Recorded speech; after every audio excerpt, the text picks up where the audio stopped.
Okay guys, so the stage that we're at now is that upon stripping the,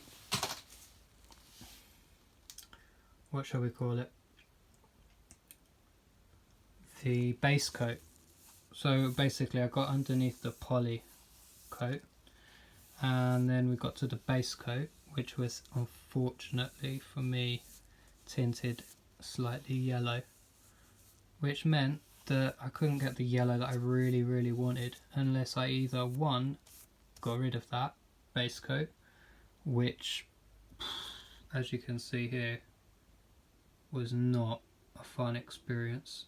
I was being very careful and chunks of veneer came up, so we were like sort of 80-90% sure from looking in the cavities that there wasn't a veneer going on here.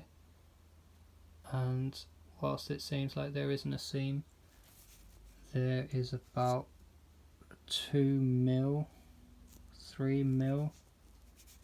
It's quite a nice thickness for a veneer. Like sometimes you see these like completely paper thin, but as you can see in the flame there's a lot of depth going on, so it's quite easy to fool somebody like me who got tons of experience looking at veneers, to be honest.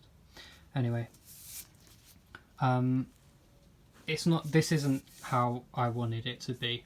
It's just that that's all that came up from the base coat, and a bit here, and a bit here, which when I sort of scratched my head and thought, flipping heck, where do I go from here? I actually thought, oh, you know what, this isn't far from a nice heavy Relic look, so let's stick with that. We've not really got any rules on this build, and yeah, I don't think it's going to be bad. I think it's going to actually look really cool. How it's coming out here, it's just kind of like, it's just wear and tear if you've got a heavy watch or something. It just looks like it's been played in by a thug. Okay, it looks pretty bad, but it also will look kind of good as well. So what I've done is swapped out some of the plastics. The ones that we got just didn't match at all. These aren't an exact match, but they match better. I've stained the fretboard slightly with a kind of dark oak colour. It's not really done that much, to be honest. It's just giving it a bit more character, a bit more depth. It was quite a nice neck to start with.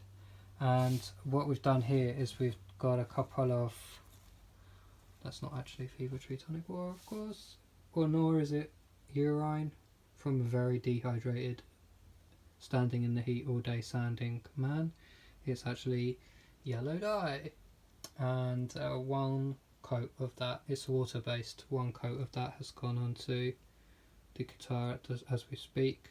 I've also put a bit of aniline, I think aniline based spirit dye underneath there as well. So there's about 2 quite mild washes of a yellow dye. I'm quite happy with how it's looking right now. The other thing that I've done is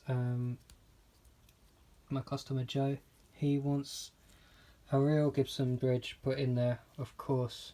So what we've got is these extremely hardwood dowels. I'm pretty sure that they're maple, and if I wouldn't have coated the top of this unnecessarily, you would see that I've matched a grain pattern there.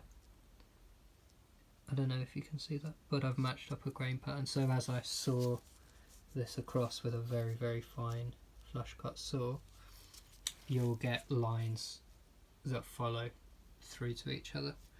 That will then obviously be dyed and tinted and will end up looking almost exactly the same as the top.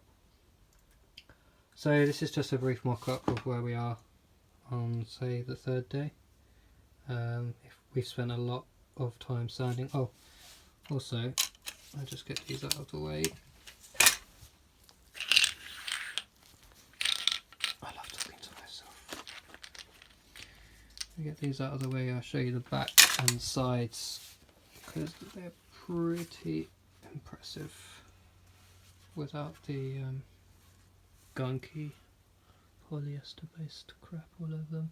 I also did a bit of reshaping to the neck just because I felt like at the top here it could be a bit slimmer, it could be a bit more friendly. I did on this side here mostly on the treble side, so it just feels like it wants you to play more.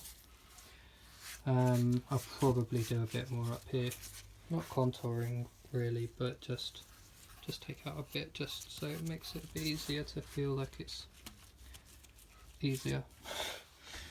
The stain is in the post for the back and it's really nice mahogany. If you can hear it, it just rings and bounces, and maybe wearing rubber gloves and showing you that isn't the best idea, but take it from me, it's really nice wood. So even though we've got veneer, we have got a maple cap, we have got a long tenon, like the best guitars of the era that this guitar is imitating has, and in a short while we have a much better looking situation for this Relic. So already we've taken some risks. We've had a couple of surprises that we didn't want, but we're going to work with them. I was saying earlier how I approach relics. You've got to go into it making the decision to go with where nature wants you to go with it. Obviously there are a few boundaries. You're looking at images of guitars that have natural wear and tear in the places that you're going to be working in, but then you're using techniques and different tools to get to that place following an energy, and the energy you have to let it make mistakes, you have to let it go where it wants to go, and you do end up kind of going, oh actually yeah, no, that becomes that, and then that becomes that, and then before you know it you have something that looks like it's 50 years old rather than 5 or 10. So really enjoying the process so far, and we've done quite a lot of work in the last couple of days. Let's see what the next video brings.